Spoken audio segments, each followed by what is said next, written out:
Si obviously Arlene, ang sabi niya, Doc, ask ko lang, puro meat na kinakain like pork, chicken, or gizzards, yun lang po kinakain nila. Ayaw nila ng dog food, kahit SDN, nagsawa na. Healthy po ba yun? Puro meat, malakas naman sila umihi. Salamat. So, ito, pag-usapan natin, no? Kung okay ba sa mga dogs, ang puro meat lang. Okay, ito, definitely, kung meats ang kinakain ng aso ninyo, mas mahusay po yan kesa sa pinapakain ninyo ng mga dog food na puro laman ay corn, puro laman ay wheat, puro laman ay soya, at kung ano-anong mga plant materials.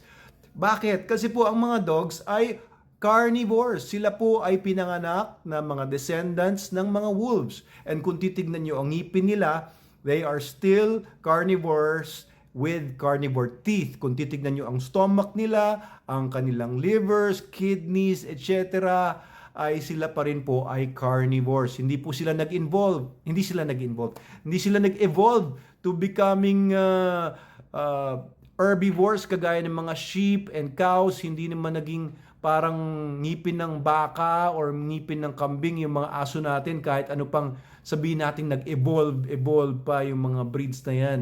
Kahit ang mga itsura ng mga aso nyo mukhang Ewok na, mukhang mga bata na, mukhang mga hindi man maintindihan, pero sila pa rin ay may carnivore teeth, di ba? Hindi po sila naging parang tao ang ngipin. So, they will still thrive with meat. So, mas maganda po yung ginagawa po ninyo in that in that aspect, Miss obviously Arlene's, and expect your dogs to be healthier than yung mga dogs na pinapakain ng kung ano-anong mga dog food na mga puro plant material naman. Na mura kasi yung mga dog food na yon, kasi mura po yung corn, mura po yung mga wheat at soya at kung ano-anong mga grains. No, hindi naman talaga natural food yan para sa mga dogs natin. But dog food manufacturers add that para magmura yung kanilang mga dog food, pero malaki pa rin ang kita nila. Okay, halimbawa yung dog food ay worth 100 pesos na lang per kilo, pero ang magkano lang naman ang industrial corn or industrial wheat, baka ano lang yan, mga 15 pesos. O, then laki pa rin ang tubo nila. Lalagyan lang nila ng konting meats para sila ay masabi pa rin na may meat pa rin yung dog food nila, pero baka 20% na lang ang meats nila. Pag maamoy ng aso, may konting meat pa rin, it's better than nothing. O kaya lalagyan nila yung mga tinatawag na mga palatants or mga fake smells ng meat para akala ng aso yung kinakain niya ay meats, pero hindi naman talaga.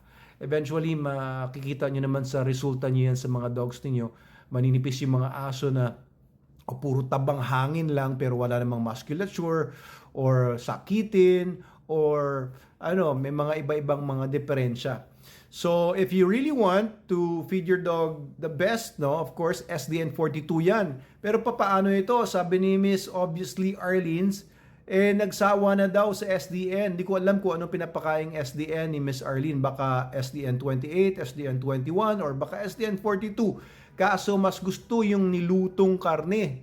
Okay? Of course, never feed your dog raw. Kasi ang daming mikrobyo yan. Oo, maasid nga yung tiyan ng aso. Pero ano naman ikakalat niya sa buong bahay ninyo? Siyempre, gustong-gusto ng mga mikrobyo yan, yung blood, from the meats, pagka raw. Tapos sa bibig ng aso ninyo, nako-contaminate na sila, nako-contaminate din yung buong paligid niyo kasi kung saan-saan didila ngayon yung aso ninyong kumain ng raw meats.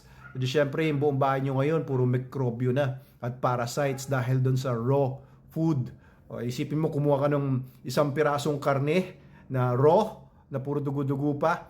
Ipahid-pahid mo yan sa buong paligid ng bahay ninyo. Parang ganoon din ang ginawa ninyo kung pinapakain niyo yung aso ninyo ng raw meats, tapos hindi niyo naman hinuhugasan palagi yung bibig niya at sinasabon o tinutoothbrushan kagad at inaalis kagad para hindi makontaminate yung bahay ninyo. Lalo na kung meron kayong mga immunosuppressed na individual sa bahay ninyo, mga babies or kids or matatanda or may sakit, ay madaling mahawahan ng mga na mikrobyo na yan. Paano kung merong superbugs yan or yung mga antibiotic resistant microorganisms or mga mikrobyong hindi napapatay ng mga ordinary na mga antibiotics, delikado po yan. So, never feed raw. Pero kung iluluto nyo naman yung mga meats, ang problema naman dyan, number one, ay namamatay yung mga vitamins, no? Kailangan nyo mag-supplement ngayon ng mga vitamins. And kailangan nyo i-balance yan. Kailangan nyo po siguraduhin na lahat ng mga kailangan niya mga nutrients and vitamins in particular ay nandun sa ipapakain nyo sa aso ninyo. Kung halimbawa din, no, niluluto ninyo puro meats, hindi kayo naglalagay ng mga supplements for calcium kasi magkakaroon din ng imbalance yan doon sa calcium phosphorus ratio niya. Excuse. So, ano po, medyo masalimuot po yan. Of course, ang pinakamaganda talaga marirecommend ako sa inyo is ituloy nyo pa rin yung pagpapakain ng SDN. Of course, kung bibigyan nyo ng iba-ibang mga choices yung mga aso ninyo, pipili sila ng kung anong gusto nila, hindi kung ano yung mas mabuti para sa kanila. And if you're going to feed your kids the same way, no, sabihin mo sa mga anak nyo, mga anak, kayo na bahalang bumili sa supermarket ng kahit anong gusto niyo, or kayo na mamili araw-araw so kung anong gusto niyo kainin, syempre kakainin yan. Kung si Adam yan, ako, lagi na lang Jollibee yan, at saka lagi na lang McDonald's yan. Of course, we know that hindi magiging healthy yun, hindi healthy. O baka puro candy kakainin yan. Oo, yan ang gusto niyan, puro mga junk food. At syempre sa mga dogs natin, they probably don't know any better than our kids, no? So, yun ang magiging problema niyan. So, kung puro meats ang pinapakain sa mga aso ninyo, it's better than feeding your dog yung mga commercial na mga dog foods na mga mura at mga mga kung ano-ano mga dog food dyan. Pero, SDN42, kumbaga, SDN42, yan, the best yan. Pagpapakain ng mga meats, good pa rin yan kesa doon sa mga pagpapakain ng dog food, na mga low quality dog food. Okay, maraming mga low quality dog food, by the way, na ang mahal, mga imported, pero low quality sila. Akala mo lang mahal kasi ang ganda ng pangalan, ang ganda ng packaging, at alam mo galing sa abroad. Pero SDN po talaga ipakain sa mga aso niya, makakasigurado po kayo. Don't give them a choice lang po, Miss Arlene. Kung gusto niyo pong hindi magsawa sa SDN, huwag niyo bibigyan ng choice. Ang mga aso kasi matatalino yan. Kapag alam nila na bibigyan mo sila ng gusto nila, kunyari hindi nila kakainin yung binibigay ninyo. Kasi naghihintay yan. Alam niyang uto-uto kayo. Alam nila na isuspoil niyo naman sila. Alam nila na magi-give in din kayo dun sa kanilang mga gusto. Ayan, kaya kung gusto talagang pakainin yung aso niyo ng SDN dahil alam niyo na yan ang the best, no? Ayun, alam ko yan ang the best talaga.